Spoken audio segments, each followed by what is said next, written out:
ఆ విధంగా మనం బైబిల్ని చాలా జాగ్రత్తతో హుషారుగా మన మేలు కొరకు మనం చదవాలి. దేవుడు మనకిచ్చినటువంటి ఒక లేఖ. ఏమి లేఖ అంటే ప్రేమ లేఖ. దాని బైబిల్లో పరమగీతములు అని చూద్దాం. ఏ గీతములు? పరమగీతములు. ఇంగ్లీష్లో దాన్ని ఏమన్నాడు? Song of Solomon. Song of Solomon. ఎవరు రాసింది పరమగీతములు గ్రంథము అంటే సల్మోన్. ఎట్లా రాసినాడు కదా? దేవుని ఆత్మ చేత నింపబడి కదా. అందుకే ఈ ఈ ఈ ఈ సాల్మోన్కి ఈ విధంగా ఈ గ్రంథాన్ని రాసినటువంటి విధానాన్ని బట్టి, ప్రసంగి గ్రంథాన్ని ఆయన ఎట్లా రాసినాడో దాన్ని గమనించి, సామెతల గ్రంథాన్ని ఎట్లా ఆయన రాసినాడో, ఏ విధంగా దేవుడు ఆయన వాడుకున్నాడో ఇవన్నీ గమనించి నిజంగా ఆయనకు ఒక పేరు పెట్టడం జరిగింది. Is the preacher. ఎవరంట? ప్రీచర్. ఆ మాట తెలుగులో అక్కడ చెప్పినాడు, ప్రసంగి అని. ఏమన్నాడు? ప్రసంగి 1వ అధ్యాయంలో 1వ వచనంలో ఆ మాటే ఉంటుంది కదా. ప్రసంగి పలికిన మాటలు ఇవి. ప్రసంగి అంటే ప్రీచర్. ఈరోజు చాలామంది ఓన్లీ ఇన్ చర్చ్ ఆఫ్ క్రైస్ట్లో, క్రీస్తు సంఘములో ప్రీచర్ అని పిలుస్తారు. వేరే వాళ్ళు ఎక్కువగా పాస్టర్ అలా ఇదని పిలుచుకుంటారు, కానీ క్రీస్తు సంఘంలో మాత్రం ప్రీచర్ అంటారు. ప్రీచర్ మీన్స్ ప్రసంగి. ప్రసంగి అంటే ఇట్లా దేవుని వాక్యాన్ని అద్భుతంగా వర్ణించేవాడు. ప్రొక్లైమింగ్ ఆఫ్ ది గాస్పల్ అంటాడు. చాలా గొప్ప ప్రసంగిన కదా. సుమారు ఎన్నో వేల సామెతలు రాసినటువంటి జ్ఞాని. గొప్ప గొప్ప గొప్ప గొప్ప గొప్ప మర్మాలు చెప్పినటువంటి జ్ఞాని. ఈ జ్ఞాని పరోక్షంగా ఒక ప్రాముఖ్యమైన విషయాన్ని దీంట్లో రాస్తా ఉన్నాడు పరమగీతముల్లో. దీన్ని క్షణమంది అర్థం చేసుకోక ఏంది ఆ పుస్తకం అట్లుంది, ఒక లవ్వర్కి లవ్వర్ రాసినట్టుగా ఉంది అని. ఏమని? ఒక లవ్వర్కి లవ్వర్ రాసినట్టుగా ప్రేమ లేఖ మాదిరి ఉంది. నిజంగా ప్రేమ లేఖ ఇది.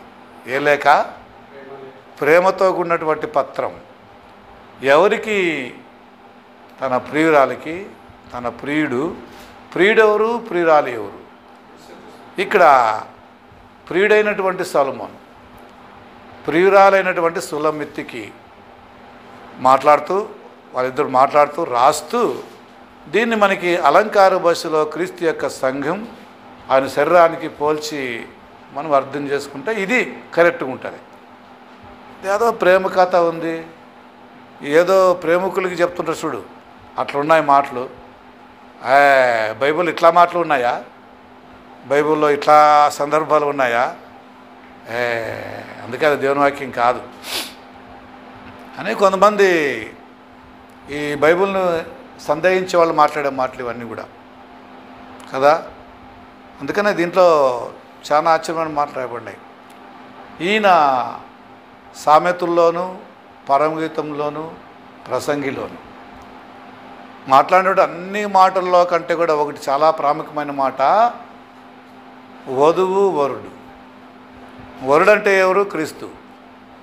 వధువు అంటే ఎవరు? సంఘం. ఈ రెండింటి యొక్క సంబంధం, ఈ ఇద్దరి యొక్క సంబంధాన్ని గురించి ఎక్కువగా ఆయన మాట్లాడినాడు. ఫస్ట్ 2వ అధ్యాయం చూద్దాం. పరమగీతంలోన 2వ అధ్యాయంలో కొన్ని మాటలు చూద్దాం. చూడండి. నేను షారోను పొలములో పోయి పుష్పం వంటి దానను, లోయలలో పుట్టు పద్మము వంటి దానను అని ఎవరో చెప్తున్నారు. ఎవరు చెప్తున్నారు వీళ్ళు అనేది కొంచెం ఆలోచన చేయండి. 1వ వచనం, యెరూషలేము కుమార్తెలారా, నేను నల్లని దాననైనను సౌందర్యవంతురాలను, కేదారు వారి గుడారముల వలె సొలొమోను నగరు తెరల వలెను నేను సౌందర్యవంతురాలను. నల్లని దాననని నన్ను చిన్న చూపులు చూడకుడి. నేను ఎండ తగిలిన దానను. నా సహోదరులు నా మీద కోపించి నన్ను ద్రాక్ష తోటకు కావలి కత్తిగా నుంచిరి. నా స్వంత తోటను నేను కాయకపోతిని. ఈ మాట ఎట్లున్నా చూడండి కొంచెం. ఈమె 2వ అధ్యాయం ఇట్లా మాట్లాడుతుంది, నేను షారోను పొలములో పూసిన పుష్పము వంటి దానను. 5వ వచనం మంది నేను నల్లని దానను కదా. నల్లని దానినైనాను సౌందర్యవంతురాలను. చాలా అందగత్తెను నేను గొర్రెలుగా నేను మేకలను కాసేదాన్ని అయినప్పటికీ కూడా నేను చెదరని అందము కలిగిన దానిని. ఎండ తగిలినా వాన తగిలినా ఏమి తగిలినా కానీ నేను మాత్రం ఏమి కాను, సేడగాను. సేడంటే మార్పు చెందను, సమసిపోను, సొలసిపోను, అలసిపోను కదా. నా సౌందర్యం, నా ఈ కళ, నా అందం మారదు.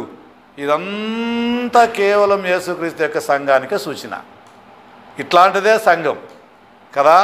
శ్రమైనా, కరువైనా, ఖడ్గమైనా, తర్వాత ఏదైనా సరే సంఘం తాళుకొని తట్టుకోగలిగినటువంటి యొక్క శక్తి కలిగిందని చెప్పడానికి ఆ మాట మాట్లాడతాడు.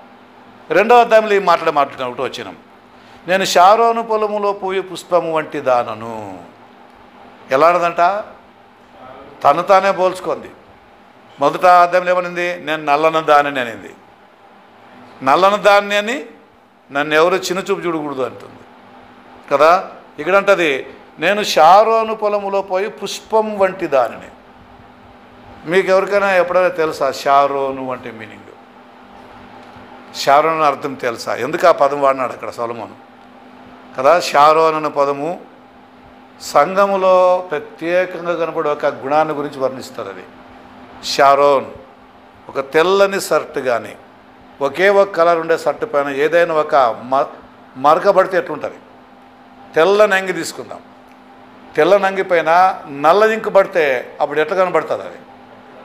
అది ఎత్తి కనబడుతుంది. అప్పుడు ఆ నల్లని దాగేకి సాధ్యమే లేదు. షారోన్ మాటకి ఇంగ్లీష్లో ఏమన్నాడంటే ప్లెయిన్. అంటే ఏరోప్లేన్ కాదు, ప్లెయిన్, PLAIN. ప్లేన్ అంటే నూనూపు, ఒకే కలర్ కదా, మారనిది, చేంజ్ కానిది, తెల్లనిది. దీని మీనింగు పరిశుద్ధమైనది అని అర్థం. దేవుడు అన్నాడు నేను పరిశుద్ధిని కదా, మీరు కూడా పరిశుద్ధులు ఉండండి. డాట్ లేకుండా ఉండండి, మచ్చలు లేకుండా ఉండండి, కళంకం లేకుండా ఉండండి అని ఆ సంఘాన్ని వర్ణించే పదానికి ఇక్కడ తీసుకున్నాడు. షారోను పొలములో పూసిన పుష్పం. పొలము అనే మాటకు కూడా అర్థము సంఘమే కొత్త నిబంధన ప్రకారంగా. సంఘములో మనం ఎలాంటి పుష్పాలంట? నిష్కళంకమైన పుష్పాలుగా ఉండాలా. ఎఫెసీ 5:5 అంటాడు కదా. ఏమంట? ముడత, మచ్చ, కళంకం మరి అట్టిది ఏది లేకుండా తన ఎదుట పరిశుద్ధమైన సంఘముగా, మహిమ కలిగిన సంఘముగా ఉండాలని తన్ను తానే ఆ సంఘము కోసము ఆయన బలిగా, అర్పణగా అప్పగించుకున్నాడని చెప్పడానికి ఇది మూలం. ఇది కాబట్టి పుష్పం అంటే పుష్పం యొక్క అందం మనకు తెలుసు కదా. కొన్నాళ్ళే ఉన్నా కానీ దాని యొక్క అందం కోరుకున్నటువంటి వాడు ప్రభు. ఈ షారోను అంటే నిష్కల్మత్వానికి సూచన, పవిత్రతకు సూచన, పవిత్రంగా ఉండాల. తెస్సలోనికీ మొదటి పత్రికలో అంటే 4వ అధ్యాయములో పరిశుద్ధులుగా మీరు ఉండుటకే దేవుడు పిలువబడినాడు. ఏమిటి కోసమంట? ఎందుకు మనం పరిశుద్ధులుగా ఉండాలంటే యోహాను 8:46 అంటది, నా యందు పాపం ఉన్నదని మీలో ఎవరైనా చూపించండి అని ఎవరన్నారు? అట్లా ఉండాలా. మన ప్రియుడు ఎలా ఉంటాడో ప్రియురాలు కూడా అలాగుండాలా. అట క్రీస్తుని ఆ సంఘాన్ని గురించి అటువంటి యొక్క సంబంధంతో కూడా మాటలు ఈ పరమగీతంలో అన్నీ కూడా. తర్వాత కింద అంటాడు మళ్ళీ లోయలలో పుట్టు పద్మము వంటి దానను అన్నమాట అక్కడ చూడండి. ఇంగ్లీష్లో లిల్లీ ఇన్ వ్యాలీ అని పదం అన్నాడు. ఏమంట? Lily in valley. ఎంత బాగుంది పదం, వినేదానికి ఎంత ఇంట్రెస్టింగ్ ఉంది కదా. వ్యాలీ అంటే ఏది? లోయ. పద్మము అంటే పువ్వు, రోసు. ఎట్లాంటి రోసు అంటే ఇది లోయల్లో పుట్టినటువంటిది కదా. ఇక్కడ సంఘం ఎక్కడ పుట్టింది? లోయలో పుట్టింది. ఆ లోయ ఎవరికి సాదృశ్యము అంటే క్రీస్తుకి సాదృశ్యం. క్రీస్తు ఎంత ధీటైన వాడు, ఎంత లోతైన వాడు, ఆయన ఎంత పరిశుద్ధుడు, ఎంత ఎంత ఎంత ఎంత ఎంత ఏమని ఆయన వర్ణించాలంటాడు. ఎంత వర్ణిస్తాం? మరణమంత లోతైనది ఆయన ప్రేమ అంటాడు. ఇంకేడ మనం చెప్పే సాధ్యమవుతుంది కదా. కాబట్టి ఆ లోయలో నుంచి, ఆ క్రీస్తు యొక్క దైవత్వం నుంచి పుట్టినటువంటి వారే దేవుని పిల్లలు మనం అని చెప్పడానికి అక్కడ ఆ పద్మాన్ని ఎగ్జాంపుల్గా తీసుకున్నాడు. పద్మమన్నా మనమే, పుష్పమన్నా మనమే కదా. ఆ లోయ అంటే క్రీస్తు యొక్క అనుభవంలో వచ్చే అనుభూతి. షారోన్ అంటే మనము క్రీస్తులో కలిగే నిష్కల్మత్వానికి సూచనగా ఉంటాం. రెండవ వచనం చూద్దాం మళ్ళీ, చూడండి కింద. బలురక్కసి చెట్టలో వల్లి పద్మము కనబడినట్లు స్త్రీలలో నా ప్రియురాలు కనబడుచున్నది. ఇది ఎవరు చెప్తారు మాట? ఇది ఫస్ట్ వచనంలో తన్ను తానే పరిచయం చేసుకుంది ఈమె. రెండవ వచనంలో ఇప్పుడు తన ప్రియురాలని గురించి ఈయన మాట్లాడుతున్నాడు. ఎట్లా మాట్లాడుతాడు చూడండి, అలంకరణ ఎంత బాగుంది చూడండి, ఎంత బాగా వర్ణిస్తున్నాడు. ఎవరైనా భార్యని ఎట్లా దూషిస్తారు, ఎట్లా హింసిస్తారు, బాధ పెడతారేమో కానీ అది నాకు తెలియదు. కానీ ఇక్కడ మాత్రం తన ప్రియురాలని ఎంత ఆయన పొగుడుతున్నాడు, ఎంత హెచ్చిస్తున్నాడంటే నిజంగా అక్కడ ఏమిటంటే, స్త్రీలలో బలురక్కసి చెట్లలో వల్లి పద్మం ఎట్లుండునో స్త్రీలో నా ప్రియురాలు అట్లా కనబడుచున్నది. బలురక్కసి చెట్లలో వల్లి పద్మం కనబడినట్లు మీకు చెప్తాను. బలురక్కసి చెట్టు, బలురక్కసి చెట్లు అంటే ఏమి? రక్కసి అంటే ముళ్ళు, కుచ్చుకుండే ముళ్ళు. మీరు గులాబీ పువ్వుని తీసుకోండి, దాని కిందగా ముళ్ళు ఉంటాయి, అది ముళ్ళలోనే పెరిగేది. ఇంకా కొన్ని పూలు ముళ్ళలో పెరుగుతాయి. అవి తేలంటే జాగ్రత్తగా మనం తీసుకోవాలి, అంటే ముళ్ళు గుచ్చుకుంటాయి. ఆ ముళ్ళు గుచ్చినప్పుడు పెయిన్ ఉంటుంది. అట్లా అదేమీ కాకోకుండా అనుభవపూర్వకంగా నీ భార్యతో కాపురం చేయని చెప్పడానికి ఈ పదం వాడినాడు అక్కడ. మొదటి పేతురు పత్రిక 3వ అధ్యాయం 7వ వచనంలో చూద్దాం. దానికి మొదటి పేతురు పత్రిక 3వ అధ్యాయం 7వ వచనం చూద్దాం కొంచెం. ఫస్ట్ పీటర్ 3:7 చదవండి. అదే రీతియాగి పురుషులారా, స్త్రీ ఆడది నీకంటే బలహీనురాలే, పురుషుని కంటే బలుడు అని చెప్పి గుర్తుపెట్టుకొని మీ భార్యలతో జ్ఞానము చొప్పున కాపురము చేయండి అన్నమాట. దానికి సూచన ఇది. ఆమె బలురక్కసి చెట్టల్లో పడినట్టు పద్మము లాంటిది, ముళ్ళున్నాయి, నువ్వు కుచ్చుకోవచ్చు, నువ్వు త్వరపడితే అది రేకులు రాలిపోవచ్చు, అవసరం పడితే అది లేకుండా కూడా పోవచ్చు అనే అనుభవాన్ని ఆయన అక్కడ చెప్తున్నాడు. చూడండి, ఇట్లాంటి మంచి మాటలు రాసేది ఇది లవ్ మ్యాటర్ ఇది కదా. ఇది వాళ్ళిద్దరికి ఉన్న సంబంధాల గురించి మాట్లాడుతున్నారు అక్కడ. అందుకే భార్య భర్తలు ఎప్పుడు కూడా ఒకరిని ఒకరిలాగా హెచ్చించుకోవడము ఘనత. అది ఒకరిని ఇలాగా పరామర్శించుకోవడమే కావాల్సింది దేవునికి కదా. అక్కడ ఏమంటాడు ఆయన? బలురక్కసి చెట్లలో వల్లి పద్మము కనబడినట్లు స్త్రీలలో నా ప్రియురాలు కనబడుచున్నది కదా. కొంతమంది చెప్తుంటారు, కొంతమంది ఏం చెప్తుంటారంటే ఎర్ర చీర కట్టుకున్న పెద్ద ఆమె నా భార్య అంటే కూడా ఒప్పుకుంటాడు. ఆ లెక్కలు వాళ్ళకి చెప్తాడు ఇక్కడ. అట్లా ఎప్పుడు అనుకోవద్దండి కదా. నీ భార్య నీకే అందం, నీ మొగుడు నీకే అందం. వాళ్ళు ఎట్లా కురిపు కానీ, నల్లకి కానీ, ఎత్తు కానీ, పొట్టి కానీ, ఏమన్నా కానీ కదా, ఎవరికి వాళ్ళే కదా. అట్లా వాళ్ళు తృప్తి పడితేనే అది నిజమైనటువంటి యొక్క అర్థం ఇచ్చారు. అది ఇక్కడ చెప్తాడు. ఇక్కడ స్త్రీలలో నా ప్రియురాలు అట్లు కనబడుతున్నది. ఎట్లట? పద్మంలాగా కనపడుతుంది. అందరూ ఎందుకు పూని చిహ్నంగా ఇస్తారు లవ్కి? గులాబీ పూని ఎందుకు ఇస్తారు చెప్పండి? దానికి కొంచెం కింద చూస్తే ముళ్ళు ఉంటాయి లేదా? అయినా కానీ దాన్ని తెచ్చి వీళ్ళు వాళ్ళకి, వీళ్ళకి ఇస్తారు. దాంట్లో ఎంత అర్థం ఉందంటే, బాబా అతడు నన్ను ప్రేమిస్తున్నాడా లేదా, ఈమె నన్ను ప్రేమిస్తున్నా లేదని చెప్పడానికి ఆ పూని చేతిలో పట్టుకొని ఒక్కొక్కరికి తీసేస్తుంటారు. ప్రేమిస్తున్నాను, ప్రేమించలేదు, ప్రేమిస్తున్నాను, ప్రేమించలేదు అని ఆ రేకులు ఒక్కోటి తీసి లాస్ట్కి ఏది మిగులుతుంది?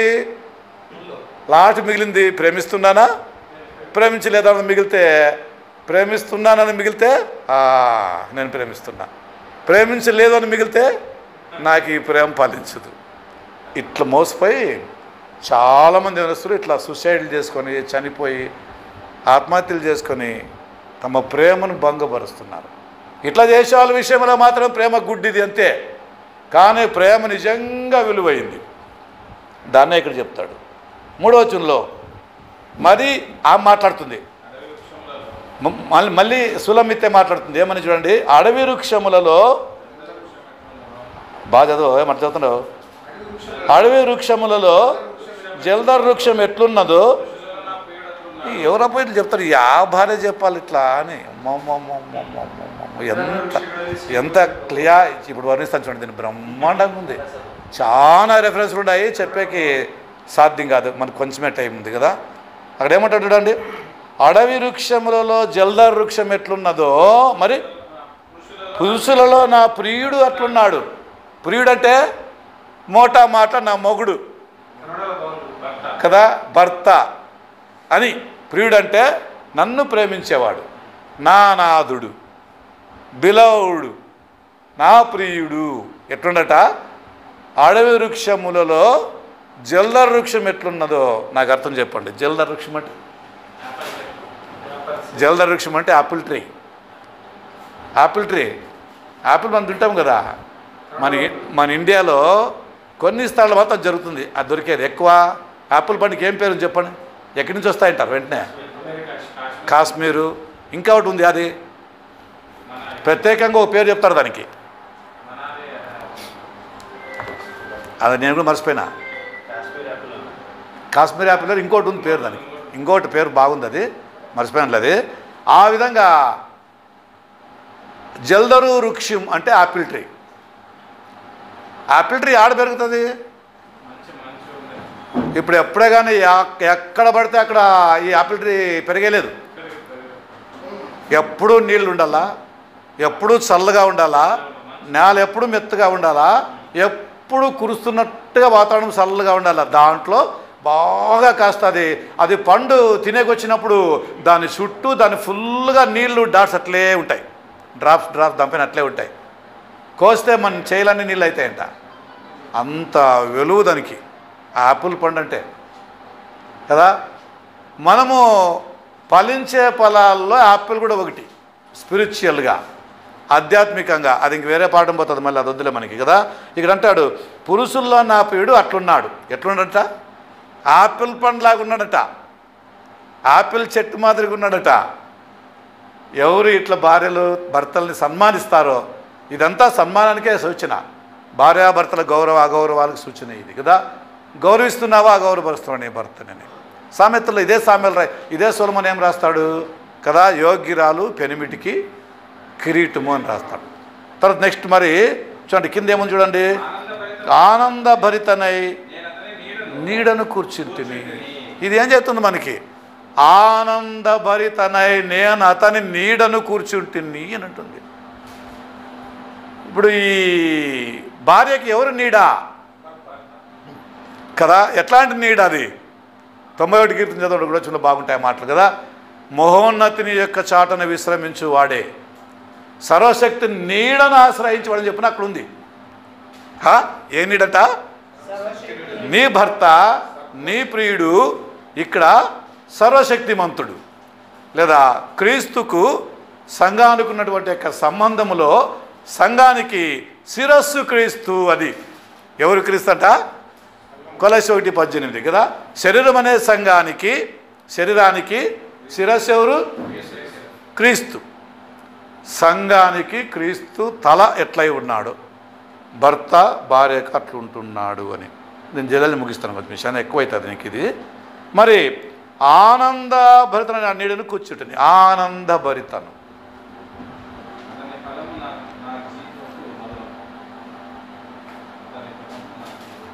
ఆనందభరితనై నేను అతని నీడను కూర్చుంటుంది. నిన్ను ఆవరించిన నీడ నీకెంత ఆనందం ఇస్తుంది అని కడతాడు. నువ్వెంత తృప్తిగా ఉన్నావు, ఎంత ఆనందంగా ఉన్నావు ఈ నీడలో. నీ భర్త యొక్క ప్రోత్సాహములో ప్రొటెక్షన్లో నీకుండే ఆనందం ఎంత ఉంది. అందుకే సంఘాన్ని పౌలు హెచ్చరిస్తాడు ఫిలిప్పి 4:4లో ఏమంటాడు? ఆనందించండి, సంతోషంగా ఉండండి, ఎల్లప్పుడూ ఉండండి. నేను మరలా చెబుతున్నాను, మీరు సంతోషంగా ఉండండి. పౌలు అంటాడు ఇక్కడ, నా ఆనందం, నా కిరీటం మీరే కదా. అట్లా క్రీస్తుకి ఆనందము సంతోషము తెప్పించేది ఆయన భార్యయే, ఆయన సంఘమే, మనమే. చూడండి ఎంత ఆనందమో అది. అందుకే ఆనందం చాలా ముఖ్యం. దాన్నే జాయ్ అన్నాడు, ఫీస్ట్ అన్నాడు. నెక్స్ట్ వచ్చింది చూడండి, అట్లే అతని ఫలము నా జిహ్వకు మధురము అని ఉంది. ఫలం అంటే అతనిచ్చే అనుభూతి, అతనిచ్చే ఆనందం. ఎంత మధురమంట? మధురమంటే స్వీట్, చాలా ప్లెజెంట్గా ఉండాలా భర్త భార్యకి అని అర్థం. అది ఆ ప్లెజెంట్ని భార్య తేనె తీగ ఎట్లయితే జుర్రుకుంటుందో అట్లా జుర్రుకోవాలంట ఈ మాధుర్యాన్ని. ఏది? ఇవన్నీ చూస్తే మనము దీంట్లో సమ్ పర్సెంటే ఉన్నాం, ఫుల్ పర్సెంట్ లేం. అయితే క్రీస్తు మాత్రం దీంట్లో 100%. ఎంత పర్సెంట్ ఆయన? ఎందుకంటే దానికోసము తాను సంపూర్ణంగా సమర్పించుకున్నాడు. ఇక ఏ కొదవ లేదు. మళ్ళీ కింద ఇంకో మాట ఉంది, అతడు నన్ను విందుశాలకు తోడుకొని పోయేను. యాశాలకంట విందుశాల ఇంగ్లీష్లో. He brought me to his banqueting house అంటాడు. He brought me to his banqueting house అంట. అంటే అతని యొక్క ప్రేమ విందుశాలకు నన్ను కొనిపోయినాడు. విందుశాల అంటే విందు విందు విందు భోజనశాల, డైనింగ్ సెక్షన్కి తీసిపోయినాడు. ఇంగ్లీష్లో చెప్పేస్తారు క్రికెట్ లేకుండా. డైనింగ్ స్టాల్కి తీసిపోయినాడు. అక్కడ రకరకాల భోజనాలు ఉన్నాయి, రకరకాల అనుభవాలు అక్కడ ఉన్నాయి కదా. విందుశాలకు కొనిపోయినాడు నన్ను. అక్కడ కొనిపోయి ఆయన ఏం చూస్తాడంట? నా మీద తన ప్రేమను ధ్వజముగా. అంటే ఒకసారి మా ఫ్రెండ్ ఇంటికి పోయినాను. ఆ పిల్లమ్మ కూడా ఎప్పుడు కొట్లాడుతుంటారు. ఇప్పటికీ ఉంటారు, ఇంకా ముసళ్ళు అయిపోయినారు, 80-90 ఏళ్ళ వరకు అయినాయి వాళ్ళు. నేనంటే చాలా ప్రాణం వాళ్ళకి. అసలు నా వాక్యం అంటే పడిచేస్తారు వాళ్ళు, ఎవరు నమ్మరు. బ్రదర్ అసెంబ్లీ వాళ్ళు. ఒకసారి ఇంకా అప్పుడు బాగా వాక్యం వింటూ ఉంటారు వాళ్ళు. నేను పోయినప్పుడల్లా భయంకరంగా సత్కారం చేస్తారు. వేరే పాస్టర్లు ఎవరిని పట్టించుకోరు. బాగా బ్రదర్ కరెక్ట్గా చెప్పేస్తాడు. అప్పుడు ఉన్నట్టు మాటలు భయపడ్డ ఎవరికని చెప్పని ఒకసారి ప్రార్థిద్దామని పోయినాను. అన్నీ కరెక్టే, మీది బాగుంది, మరి అది బాగుంది, అంత బాగుంది, ఇంత కరెక్టే, బైబిల్ తరుకుతారు, ఎందుకు మీరు ఒకరిలో కోయిన్సైడ్ లేరు కదా, ఎందుకు ఇట్లా చేస్తారు మీరు అని చెప్పంటే, అది ఉంటారు అంతే, మామూలు. అది మేమిద్దరు అంతే, ఇంక ఉండేదాకా పోయేదాకా ఇంతేలే అని చెప్పన్నారు. అంతే. అయితే ఎట్లా అమ్మా, మళ్ళీ పరిపక్వత ఉండాలని చెప్పి ఇది నేను చదివినా. అమ్మా ఎక్స్ప్లెయిన్ చేసే లోపల, బ్రదర్ ఇది చాలా కష్టమే, అయినా ఇది యేసుప్రభుకి నువ్వు పోలుస్తున్నావంటే నిజంగా ఇది చాలా అద్భుతంగా ఉంది బ్రదర్, ట్రై చేద్దాంలే అని చెప్పేవాళ్ళు. ఒకసారి పోయినాను నేను అనుకోకుండా పోయిన ప్రార్థన చేద్దామని. పాపం ఇద్దరు ఇంట్లో ఉన్నారు బాగా ఆరాంగా. ఏమన్నారు నా వంటింట్లో కొట్లాడుతున్నారు, ఇద్దరు వంటింట్లో కొట్లాడుతున్నారు బ్రదర్. ఆమెమో వంకాయలు తీసుకుతుంది అతన్ని ఇంట్లో నుంచి. ఇతని ఏ ఆసి ఆసి అని కత్తి పట్టుకున్నాడు చేతిలో. కత్తి, కాయగూరలు కోసే కత్తి, దాన్ని పట్టుకున్నాడు. ఆమె టమాటా ఎదురుతుంది, వంకాయ ఎదురుతుంది. ఇది చూసినాను నేను. మీ యుద్ధం జరిగింది ఏమిటా, మీ యుద్ధం అయినప్పుడు బయటికి రాండి, నేను మీ రూమ్లో కూర్చుంటాను, కొట్లాడండి. ఇట్లా వాళ్ళ ఎదురుగా చెప్తాను, కొట్టాలి, మీరు బాగా యుద్ధం చేయండి, యుద్ధం చేసిన తర్వాత అప్పుడు బయట రండి మాట్లాడదామని. లేదు బదా మా ఉంటాయిలే, చెప్పండి. విందుశాలలో ఇది జరగలేదు. ఇక్కడ డైనింగ్ సెక్షన్లో లేదా కిచెన్ రూమ్లో ఇది ఎంత బాగుంది చూడండి. ఆయన నన్ను తన విందుశాలకు కొనిపోయాను, అక్కడ నా పైన తన ప్రేమని ధ్వజముగా ఎత్తని. ఎంత ప్రేమిస్తారు భార్యలను మీరని, ఎట్లా ప్రేమిస్తారు భార్యలను మీరు? ధ్వజముగా అంటే నా భార్య ఇట్లాంటిది, నా భార్య నా ప్రాణం, నా భార్య నా సొంతం, నా భార్య నాది, నా భార్య నిష్కళంకురాలు, నా భార్య ముద్దు బిడ్డ, నా భార్య పావురము, నా భార్య తన తల్లికి ఒకే ఒక బిడ్డ, ముద్దు బిడ్డ, నిష్కళంకురాలు. ఈ వర్ణం దాంట్లో ఉంది. అది ధ్వజం అంటే అది అంటే ప్రేమ ధ్వజములాగా ఎత్తింది ఆమె. ఎవరు ఎత్తింది? ఆమె పైన భర్త భార్య పైన.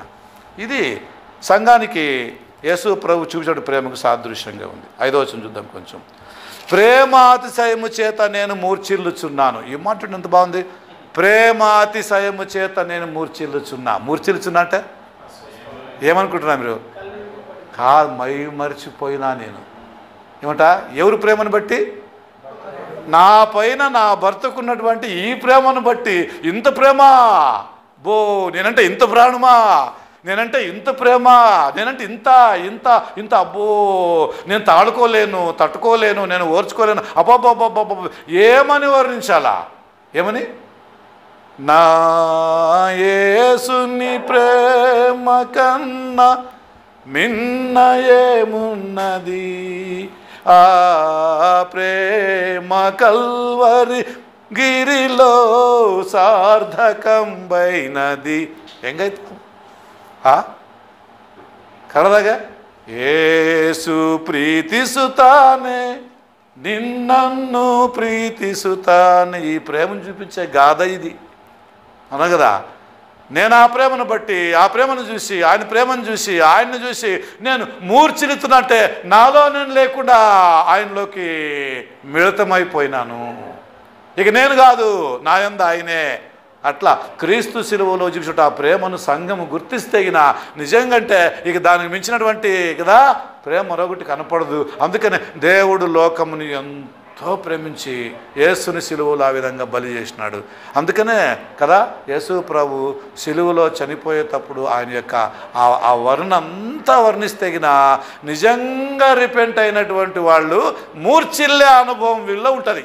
మూర్ఛిల్లంటే తమను తామే మైమర్చిపోయి క్రీస్తుకు తమను తాము సంపూర్ణంగా సమర్పించుకొని ఇక నేను కాదు, నా మట్టుకైతే బ్రతుకుటా ఇక క్రీస్తే, నేను బ్రతికినా చనిపోయినా క్రీస్తు కోసమే. ఇదిగో నేను నా శరీరములో ఆ ముద్రలే ధరించి ఉన్నా అంటాడు పౌలు గలతీ 6:17 వచనంలో. కాబట్టి క్రైస్తవులకు ఒక మంచి లెసన్ ఇది కదా. ద్రాక్ష పండ్ల ఎడలు పెట్టి నన్ను ఆయన బలపరచుడి, నన్ను బలపరచుడి, జల్దరు పండ్లు పెట్టి నన్ను ఆదరించి. ఇంతవరకు సాలిది చూడండి కదా. ఏమట? ద్రాక్ష పండ్ల అడలు పెట్టి నన్ను బలపరచుడి. మీకు తెలిస్తే చెప్పండి, ద్రాక్ష పండ్ల అడలు అంటే ఏమి? ఎడలంటే అడలు అని అర్థందని తెలుగులో అట్లా మాట్లాడతారు. యాకి సంబంధం ఉంటుంది. అడుగుడి అంటాం కదా, కొన్నిసార్లు సందర్భాంతో నడుగుడి అంటాం కదా. నడుగుడి అంటే నడిగాను కదా, అడుగుడి అని అర్థం అది కదా. అట్లా ఇది కూడా అట్లే. అట్లా ఎడలు ఎడలు ఎడలు అంటే ఏమి? ద్రాక్ష పండ్ల ఎడలు అంటే పచ్చివి తింటే ద్రాక్ష పండ్లు. ఏమి తింటే? మీరు కిస్మిస్ చూసినారా? కిస్మిస్ అంటే ఏమి? కిస్మిస్ అంటే మీకు తెలుసు కదా. ఏం కిస్మిస్ అంటే? ఎండు ద్రాక్షలు. ఇది మీనింగ్ అదే. ద్రాక్ష పండ్ల ఆడాలంటే ఎండినటువంటి ద్రాక్ష పండ్లు అని అర్థం. ద్రాక్ష ఎండు ద్రాక్షలు అని. ఎండు ద్రాక్షలు ప్రత్యేకంగా ఏడాడేస్తారు, మీకు తెలుసు కదా, చూసింటారు, మనకు తెలుసు కదా. అవి లేకపోతే కొన్ని జరుగు, అవి ఉంటే కొన్ని చాలా మధురం టేస్ట్ వస్తాయి, శక్తి వస్తుంది. ఇక్కడ ద్రాక్ష పండ్లు పెట్టి నన్ను బలపరచుడి, జల్దరు పండ్లు పెట్టి నన్ను ఆదరించుడి. జల్దరు పండ్లు ఎక్కడి నుంచి వస్తాయి? జల్దర్ చెట్టు నుంచి వస్తాయి. మరి జల్దర్ చెట్టు ఎవరు? కాదు, ఎవరు? ఇక్కడ మనం చూసిన జల్దర్ చెట్టు ఎవరు? యేసుక్రీస్తు. మరి పండ్లు అంటే ఆయన యొక్క బోధలు, ఆయన యొక్క జిహ్వా ఫలము. అదే చెప్తాడు, జిహ్వా ఫలం అంటే నేను ఆయన బోధలు విన్నప్పుడు, లేదా ఆ మాటలు తిన్నప్పుడు, ఆ గ్రంథాన్ని తిన్నప్పుడు, అవి నేను భుజించినప్పుడు, ఈ అడలు నేను తిన్నప్పుడు ఏమంట? అవి నాకు చాలా ఆదరణ ఇచ్చినాయి, అంటే నన్ను బలపరిచినాయి అని అర్థం. అందుకే వీక్గా ఉన్న వాళ్ళకి సలహా ఇది, ద్రాక్ష పండ్లు తినండి, లేదా ద్రాక్ష అడలు తినండి. మీరేమవుతారు? అప్పుడు బలపడతారు. దాని ద్వారా మీకు ఆధారం దొరుకుతుంది. ఇది క్రీస్తుతో కూడా సంఘానికి ఉన్నటువంటి సింపుల్ ఒక నేను ఆ సంబంధం చెప్పిన. రెండవ దాంట్లో చూపిస్తాను మళ్ళీ 5వ అధ్యాయం.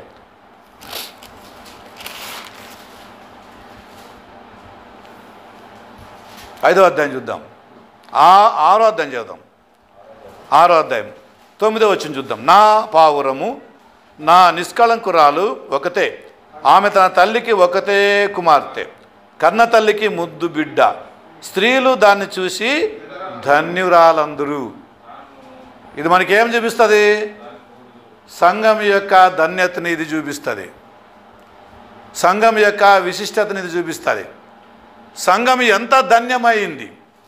ధన్యము అంటే మనకేం అర్థమైంది?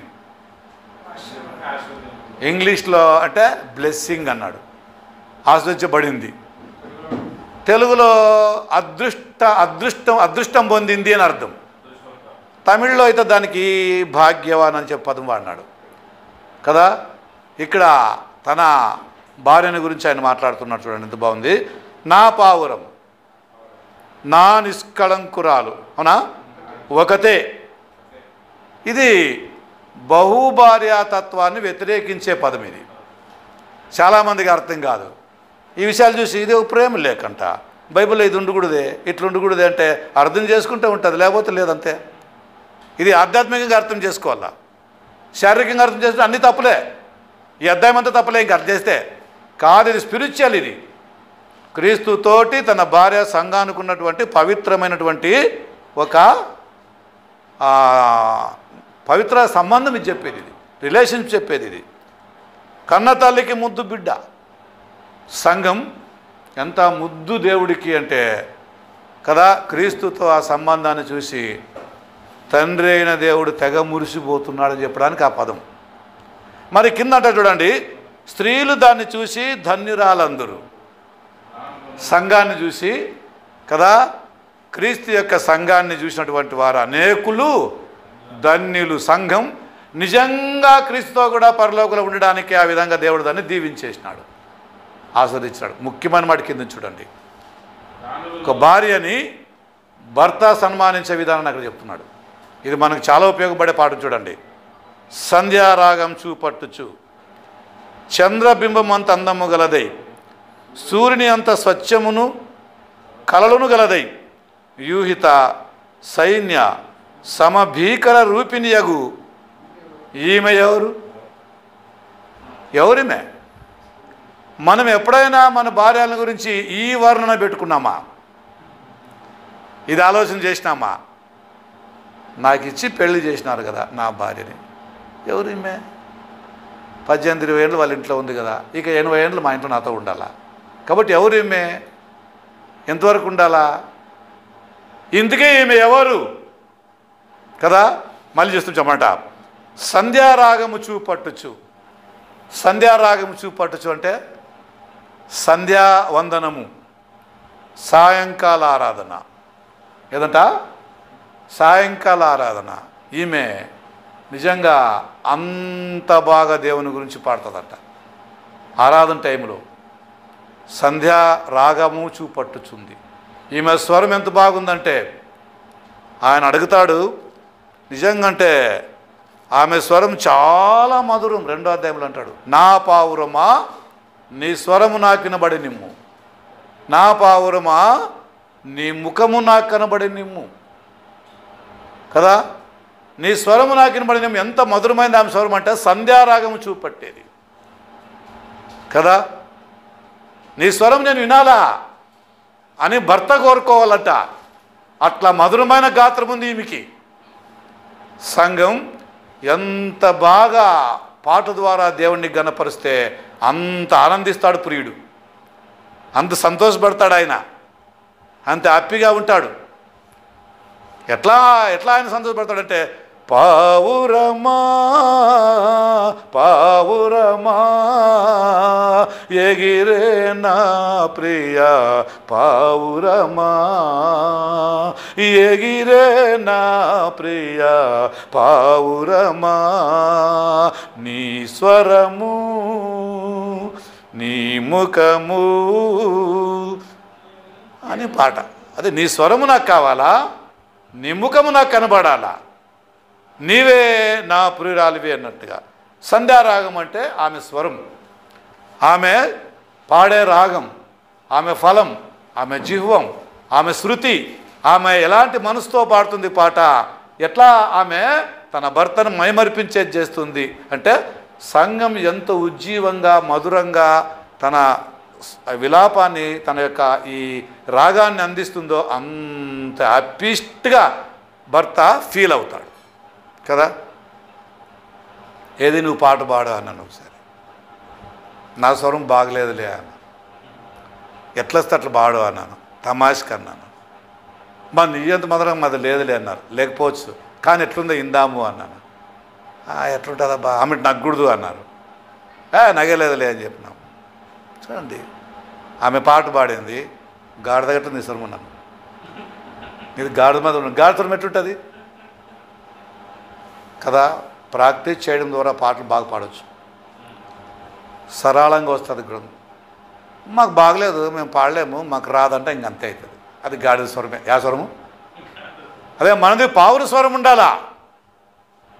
పరమగీతలు మళ్ళీ అంటాడు, దేశములో పూలు బట్టే కాలం వచ్చింది, మరి పావురు స్వరం వినబడే కాలం వచ్చింది. చూడండి ఎంత మంచి మాటలు ఇవన్నీ. అంటే సంఘం ఇంత ఉజ్జీవంగా ఉండాలా, పాటలు బాగా దేవునికి పాడాలా అని చెప్పని అర్థం. మరి కింద రెండో చూద్దాం.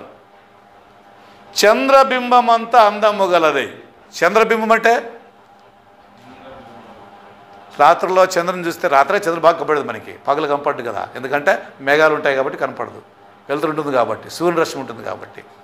ఇవన్నీ రాత్రికి రాత్రి కళగా మారిపోతుంది, తెల్లగా చంద్రుడు అయిపోతాడు.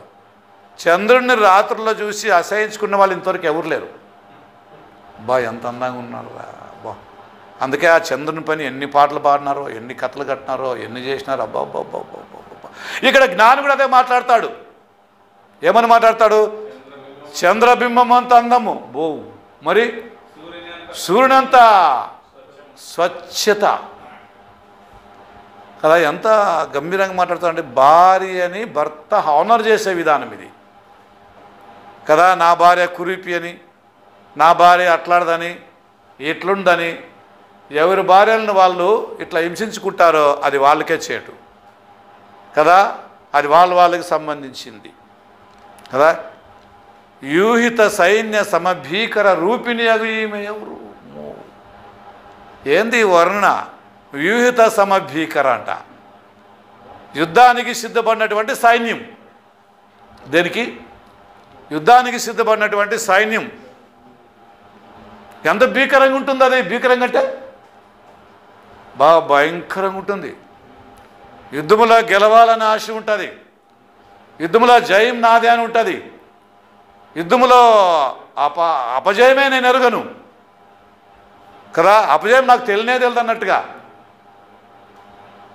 అంత భీకరంగా భర్తకు తోడుగా ఉంటుంది అని మీనింగ్ అది. భర్తతో కలిసి పోరాటం చేస్తుంది అని మీనింగ్ అది. యూహిత సైన్య సమభీకర రూపిణ్యకు ఈమె ఎవరు? ఎవరు ఈమె? ఎఫెసీ 6:10 నుంచి 13 నుంచి ఆ 17 మనకు తెలిసిపోతుంది కదా.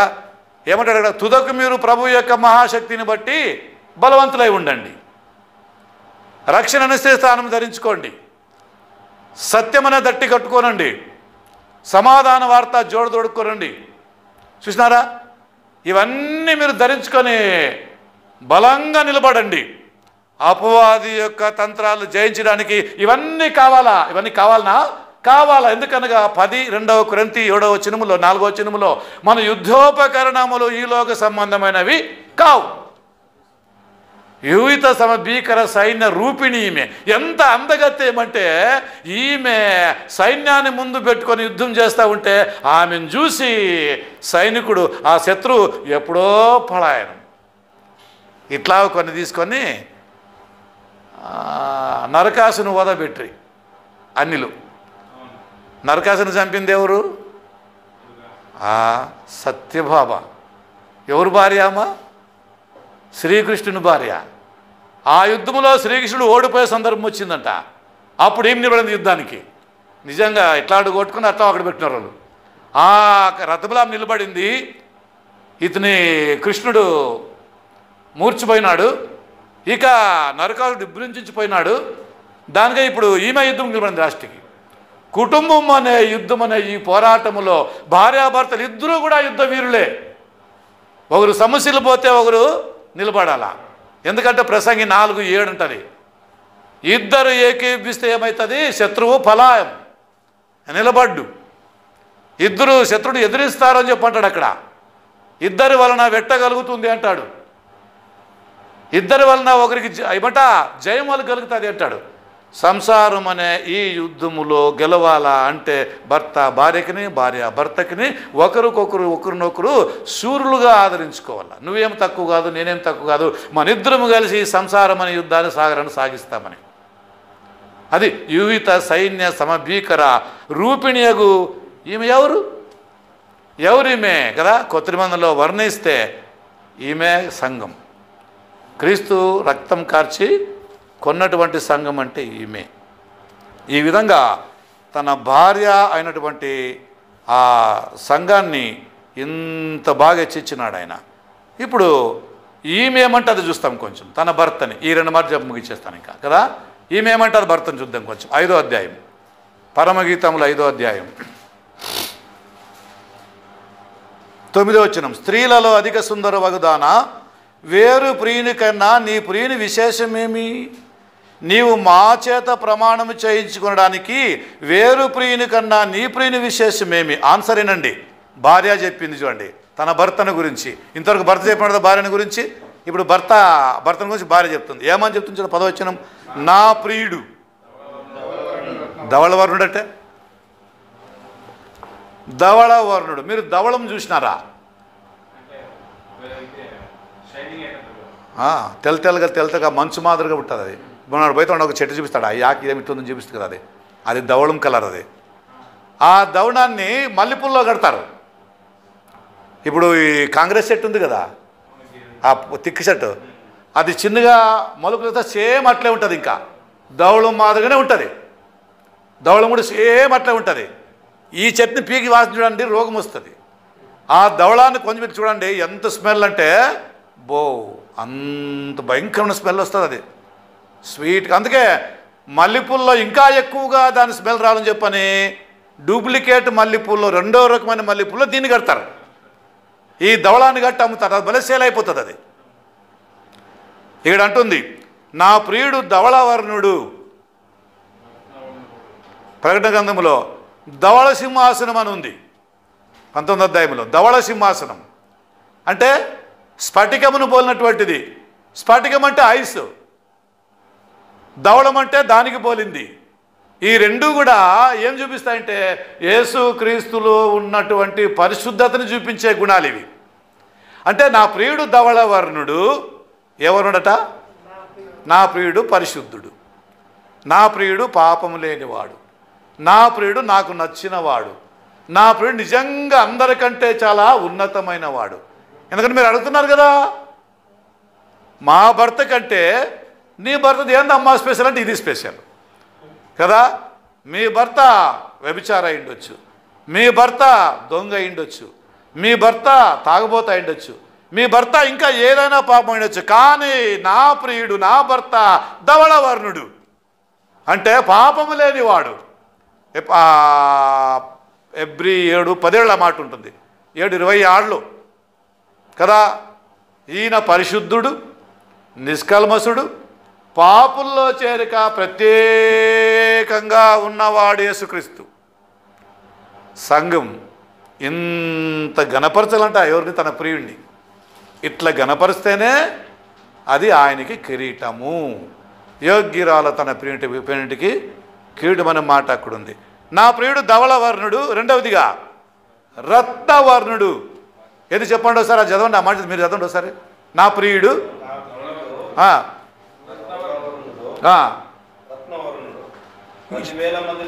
కాదు, అది చెప్పండి. రత్నవర్ణుడా రక్తవర్ణుడా? చాలామంది రక్తవర్ణుడు అని చెప్తున్నారు. కాదు, రక్తవర్ణుడు అంటున్నారు చాలా మంది. తప్పు. రత్నవర్ణుడు అనలా. రత్నవర్ణుడు దాంట్లోనా రక్తవర్ణుడు దాంట్లో అర్థం వేరే ఉంది. రక్తవర్ణుడు అది వేరే మీనింగ్ వస్తుంది. అది క్రీస్తుగా వచ్చినా అది దీనికి సంబంధం లేదు. ఇప్పుడు ఇక్కడ రత్నవర్ణుడు. రత్నం అంటే డైమండ్. దాంట్లో విలువైంది ఇంకోటి ఉంది, మణి. మాణిక్యం అంటారు చూడు, అది ఇంకా విలువైంది ఉంటుంది. ఒకసారి ఒకడు నాకు 2 మన్నులు చూపించినాడు. దాని విలువ 60 కోట్లు. ఒకటి పాల్లో వేసి దాన్ని తెచ్చినాడు. అది మామూలుగా పెడితే దాని యొక్క క్యారెట్ పోతుందంట. నాకు తెలియదు. అది గుంటకల్లో కూర్చొని నేను ట్రైన్లో కూర్చుంటే వాడు నాకు తెలిసినాడు. కొంచెం మాట్లాడుతూ వాడు ఎప్పుడు కొండల్లో ఇవే సర్వ్ చేస్తుంటాడు. ఆంధ్రాలో దొరికింది అది. ఆ కొండ పేరు చెప్పుడు, వాడు ఆ స్థలం పేరు చెప్పుడు. ఇంతలా ఉంది మాణిక్యం. అట్లా 2 ఒక బౌల్ ఉంది. ఆ బౌల్ నిండా పాలున్నాయి. దాంట్లో వాటిని వేసినాడు. అవి పైన తేలుతూ ఉన్నాయి. దాని రేటు 120 కోట్లంట. ఒక్కొక్కటి 60 కోట్లంట. చూడన్నా, ఇవి నాతో ఉన్నాయన్నాడు. మరి ఎట్లా ఎట్లా నువ్వెందుకు మళ్ళీ ఇట్లున్నావని చెప్పంటే, అమ్మే కాకుండా ఉంది నాకంట. ఏమంట, నాకు అమ్మే కాకుండా ఉందని ఏం చేయాల, ఎట్లా చేయాలో నాకు అర్థం కాదు. జస్ట్ కొంచెం క్లీవ్ దొరికిందనుకో పోలీసు వాళ్ళకి, అయిపోయింది, నేను పోయినట్లే. ఇంకా దానికోసం పోయి సెర్చ్ చేసి వెతికి కొండ కొండ కొండ రాళ్ళని తీసి కనుక్కొని ఫలానా దగ్గర అని చెప్పని బెజ్జి మీద చూసినట్టు వాడు కరెక్ట్గా దానికి అనుకున్నాడు. చూడు, పోయి కరెక్ట్గా దొరికినట్టు ఆ మనిషికి. ఇట్లాంటి వర్ణం కలిగిన వాడు ఈయన. ఎవరు? ఎంత వాల్యుయబుల్ పర్సన్ మన క్రీస్తు ప్రభు. రత్నవర్ణుడు కదా. బైబిల్లో ఎస్కేల్ గ్రంథం 2వ అధ్యాయంలో రత్నాల గురించి చెప్పినాడు. సువర్ణ సులుమాయి రాయి, గంధకము, సుగంధము, సువర్ణ సునీలము, రకరకాల యొక్క 12 యొక్క రత్నాల గురించి అక్కడ చెప్పినాడు. దాని విలువ చాలా విలువైంది. ఈ మనులు మాణిక్యాల కంటే ఇంకా విలువైనటువంటి వాడు యేసుక్రీస్తు ప్రభు. ఇంకా ఆయనకి సాటే లేదు. అట్లాంటి ప్రియుడు, ఈమె ప్రియుడు. ఎవరు ప్రియుడు? సంఘం యొక్క భర్త. మనం ఆయన సంఘం అయితే, ఆయన మన యజమానుడైతే, అంత ఉన్నతమైనటువంటి వాడు యేసుక్రీస్తు ప్రభు. ఆయనే మన ప్రియుడు కదా. ఆయన మన కొరకు వస్తున్నాడు. అది పరమగీతలో ఆ మాట కూడా ఉంది. ఆ పల్లకీలో ఎదురు చూస్తున్నటువంటి ఆమె ఎవరు? 60 మంది రాణులను కలిగి. చూడండి ఎట్లా మాట భలే వాడుతున్నాడు అక్కడ కంప్లీట్గా. ఇవన్నీ సంఘం యొక్క ఔన్నత్యాన్ని గురించే. సంఘం క్రీస్తుట్లో ఇంత విలువైంది. రత్నవర్ణుడు, ధవళవర్ణుడు, 10,000 మంది పురుషుల్లో అతని గుర్తింపవచ్చును. ఇంక ఈ అధ్యాయం అంతా చదవని ఆదాయం వరకు ఇంకా ఆయన గురించి వర్ణన చెప్పలేము. దీనికి ప్రకటన 1వ అధ్యాయం 10, 8, 9 వర్షాలు చామిలు యాడ్ చేసుకోండి. వెంట్రుకలు, కాళ్ళు, ఆయన ఉదరము కదా, ఆయన చెస్ట్, ఆయన భుజములు, ఆయన కన్నులు, ఆయన కనుగుడ్లు, ఆయన యొక్క వెంట్రుకలు, అవన్నీ అక్కడ చెప్పినాడు కదా. ఇంత అందంగా భర్తను వర్ణిస్తూ ఉంది భార్య. మన భార్య సంగతి ఏందో ఆలోచన చేసుకొని సంఘంగా మనము క్రీస్తుని ఇంత గనపరుస్తాం. అట్లా గనపరుస్తున్న ఆయనకి ఏమవుతుంది? మహిమ కలుగుతుంది దేవునికి. యోహాను సువార్త 5:23 అంటాడు, అందరూ తండ్రిని గనపరుచున్నట్లుగా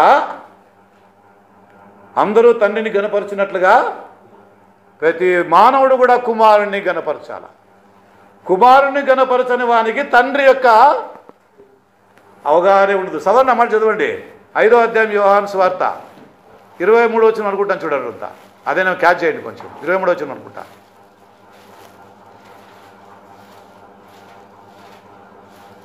యోహాను సువార్త 5:23 చూడండి. తండ్రిని గనపరచున్నట్లుగా అందరూ కుమారుని గనపరచవలదని తీర్పు తీర్చుటకు సర్వాధికారం యేసుక్రీస్తుకే ఉంది. మరి కుమారుని ఎవరైతే ఘనపరచరో ఆయనను అయిపోయింది. Finish, chapter close. యేసుక్రీస్తు కాదంటే నీ కథ ముగిసిపోయింది. యేసుప్రభు దేవుని కుమారుడని, యేసుక్రీస్తు దేవుడని, దైవత్వములో వ్యక్తిత్వం కలిగిన వాడని నీవు నమ్మకపోతే యువర్ ఫినిష్ ఏమిటా. అందుకే యోహాను 17:2 అంటాడు, నిన్నును నీవు పంపిన కుమారుడైన క్రీస్తుని ఎరుగుటయే.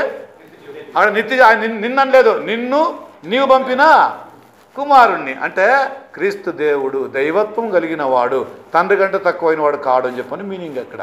ఈరోజు చాలామంది ఎవరైనా యేసు ప్రభుని కాదంటే వాళ్ళు శాపగ్రస్తులే. కాబట్టి ఈ విధంగా యేసు ప్రభుని పొగడే విడిచిపెట్టి, ఘనపరిచేది విడిచిపెట్టి ఆరాధించ విడిచిపెట్టి, మహింపరిచ విడిచిపెట్టి, ఆయన హెచ్చించ విడిచిపెట్టి, ఆయన దేవుడు కాదు, ఆయన మనిషి కుమారుడు, ఆయన శక్తులు లేవు, దైవత్వం లేదు, ఆయన అట్లాంటి వాడు, ఆయన పంపబడినటువంటి వాడు, అక్కడి నుంచి ఆయన వచ్చినాడు, ఆయన పంపినాడు, ఈయన ఎందుకు రాలేదు, ఆయన వచ్చినాడు, ఇవన్నీ ఏం మాటలంటే క్రీస్తులో ఉన్నటువంటి దైవత్వం ఎవరికైతే అర్థం కాలేదో అలాంటి మూర్ఖులకే ఈ మాటలు వస్తాయి, మరెవరికి రావు కదా. సంఘం ఇంత శ్రేష్టమైంది కదా. ఒకటి షారోను గురించి వర్ణించి చెప్పినాను. 2 కదా. ఇంకోటి ఏమంటా ఇక్కడ ధవళవర్ణుడు, రత్నవర్ణుడు, నా ప్రియురాలు నిష్కరంకురాలు, నా తల్లికి ముద్దు బిడ్డ ఆమె ఒక్కతే. ఆమె క్రీస్తుకి ఒకే ఒక దేహం ఉంది, క్రీస్తుకి ఒకే ఒక శరీరం ఉంది, క్రీస్తుకి ఒకే ఒక సంఘం ఉంది. ఎఫెసీ 4:4 ప్రకారంగా శరీరం ఒక్కటే, ఆత్మ ఒక్కటే, నిరీక్షణ ఒక్కటే, విశ్వాసం ఒక్కటే, అందరికీ తండ్రి దేవుడు ఒక్కడే. అందరిలో వ్యాపించే తండ్రి దేవుడు ఒక్కడే. ఎఫెసీ 4:4-6 వచనాలు. ఈ విధంగా ఇది మిస్టరీ ఆఫ్ ది వర్డ్ అంటారు దీన్ని. అంటే దేవుని యొక్క ఒక రహస్యం ఇది. నేను చెప్పింది మీకు కదా, ఇది ఒక 25 ఏళ్ళ కింద చెప్పిన ఈ వాక్యం నేను, మరి ఇప్పుడు చెప్పే అవకాశం నాకు దొరికింది. 25 ఏళ్ళ కింద చెప్పినప్పుడు ఇంత క్లారిటీ ఇవ్వలేదు నన్ను అప్పుడు. మామూలుగా అంటే బాగానే చెప్పినంటే ఇప్పుడు ఇచ్చినంత క్లారిటీగా ఇవ్వలేదు. కాబట్టి మీకు రెఫరెన్స్లు చాలా ఇవ్వాలా, ఇచ్చేదానికి టైం లేదు. మీరు జల్లెలు చదువురు, టైం అయిపోతుంది. దాంతో నుంచి దీని యొక్క సారాంశం ఏమంటే పరమగీతములు అన్నటువంటిది దేవుడు ఆత్మచేత సొలొమోను చేత దేవుడు రాయించినటువంటిది. ప్రసంగి గ్రంథం కూడా ఆయన రాసిందే, సామెతలు ఆయన రాసిందే. మీకు ఇంకొక మాట చెప్పి ముగిస్తాను. జ్ఞాని సంఘాన్ని గురించి, క్రీస్తు గురించి రహస్యంగా 3 విషయాలు చెప్పినాడు. అవి బైబిల్లో విశదీకరించినాడు. అవి మనం తెలుసుకుంటేనే మనకు అర్థమవుతాయి. తెలుసుకోవడానికి దేవుడు మనకు ఆత్మనిచ్చినాడు. అందుకే బాప్తిసం పొందినట్టు రక్షించబడినటువంటి వారికి ఆత్మ వల్ల ఉంటుంది కాబట్టి వాళ్ళకి ఈ విషయాలు అర్థమవుతాయి. ఎందుకంటే రోమపత్రికలో పౌలు అంటాడు, క్రీస్తు ఆత్మ కలిగిన వారికి ఆత్మ సంబంధమైన విషయాలు అర్థమవుతాయి, మరి ఎవరికి అర్థం కావు. సామెతల గ్రంథం 30వ అధ్యాయంలో ఆ మాట చదివి మనం ముగిస్తున్నాం. సంఘానికి అని చెప్పిన వర్ణన ఇంకోటి, సామెతల గ్రంథం 30వ అధ్యాయం చూద్దాం. 18వ వచనం చదువుదాం ఒకసారి. నా బుద్ధికి మించినవి 3 కలవు, నేను గ్రహింపలేనివి 4 కలవు. అవేవనగా, మొదటి గుర్తుపెట్టుకోండి, అంతరిక్షమున పక్షిరాజు జాడ, తర్వాత బండ మీద సర్పము జాడ, నడి సముద్రమున ఓడనడుచు జాడ, కన్యకతో పురుషుని జాడ. ఏందిది? కన్యక ఎవరు? సంఘం. పురుషుడెవరు? క్రీస్తు. బండ ఎవరు? క్రీస్తు. సర్పం ఎవరు? సాతాను. సముద్రం ఎవరు? లోకం. ఓడ ఏది? సంఘం. ఇంకోటి ఏది? ఫస్ట్ అదేముంది? పక్షిరా అంతరిక్షమున పక్షిరాజు. అంతరిక్షమున పక్షిరాజు అంటే పరలోకానికి ఎక్కిపోయినటువంటి క్రీస్తు ప్రభు. ఆయన కోసం ఎదురుస్తున్నట్టు సంఘాన్ని గురించి అక్కడ చెప్తాడు. కన్యక అంటే సంఘం, పురుషుడు అంటే క్రీస్తు, మనమే ఆయన సంఘం. తర్వాత నడి సముద్రం అంటే లోకంలో ఉన్నటువంటి మనం సంఘముగా పాయనం చేస్తున్నాం. ఎక్కడి వరకు అంట? పరలోకం వరకు. నడి సముద్రమున ఓడినడు జాడ, అది బండ మీద సర్పము జాడ. బండ అంటే క్రీస్తు. బండ మీద ఏలుబడి చేసింది సాతాను. ఏమని కదా? సంఘాన్ని మోసం చేయడానికి. అది 2వ కొరింథీ 11:2 ఆ మాట ఉంటుంది కదా. కన్యకనుగా ప్రదానము చేయడానికి నేను ఇష్టపడితిని కానీ సర్పము తన కుయుక్తి చేత హవ్వను మోసపరిచినట్టుగా మీరు అనేకుల్ని మోసపరుస్తూ ఉంది అని చెప్పని సంఘాన్ని గురించి అక్కడ పౌలు మాట్లాడు. అదే ఇది బండ మీద సర్పము జాడ. ఈ 4 విషయాలు కూడా క్రీస్తుకి సంఘానికి ఉన్న సంబంధాన్ని గురించి అక్కడ రాయబడినాయి. ఇది రాసింది సొలొమోనే. నేను ఇంతవరకు చెప్పింది పరమగీతములో అవన్నీ కూడా సొలొమోను రాసిందివే. అది కూడా సంఘాన్ని గురించే. తర్వాత ప్రసంగి గ్రంథములో 4:7-10 వచనాల్లో ఉన్నటువంటి 2 అనే విషయాన్ని కూడా రాసింది సంఘం గురించి ఆయన. ఇట్లు సంఘం దేవుని దృష్టిలో చాలా విలువైంది. అది కాకపోతే యేసుప్రభు భూలోకానికి రావాల్సిన ఆవశ్యకత లేదు. అందుకే దేవుడు భూలోకంలో ఒక రాజ్యాన్ని, సంఘాన్ని, దేవుని రాజ్యాన్ని, పరలోకాన్ని స్థాపించి పెట్టేసినాడు. ఇప్పుడు ఆ సంఘంలో ఉన్నటువంటి మనకి సభ్యత్వం కావాలంటే సువార్తను వినాలా, సువార్తను నమ్మాలా, యేసుక్రీస్తు యొక్క మరణమును పునరుత్థానాన్ని నోటార ఒప్పుకోవాలా, ఆ విశ్వాసాన్ని బహిరంగంగా చెప్పుకోవాలా, పాపక్షమాపణ కోసము తండ్రి యొక్క, కుమారుని యొక్క, పరిశుద్ధాత్మ యొక్క నామలోనికి బాప్తిజం పొందినప్పుడు you are the member of the church, you are the wife of the church husband, you are the lover of your lover. లేకపోతే ఇవేవి ఆశీర్వాదాలు లేవు అని బైబిల్ చెప్తుంది. కాబట్టి మనము ఈ వచనాన్ని విన్నాం కదా, పరమగీతంలో ఉన్న రహస్యం మీకు కొంచెం చెప్పిన. కాబట్టి పరమగీతములు శారీరక సంబంధమైంది కాదు, అది ఆత్మీకమైంది. కాబట్టి ఇది సంఘానికి దేవుడు రాసిన ప్రేమ లేఖ. అదే కొత్త నిబంధన. కొత్త నిబంధనలో సంఘానికి క్రీస్తుకుండే సంబంధాన్ని గురించి ఆ విధంగా పరమగీతంలో వర్ణించినాడు. మీకు నా వందనాలు.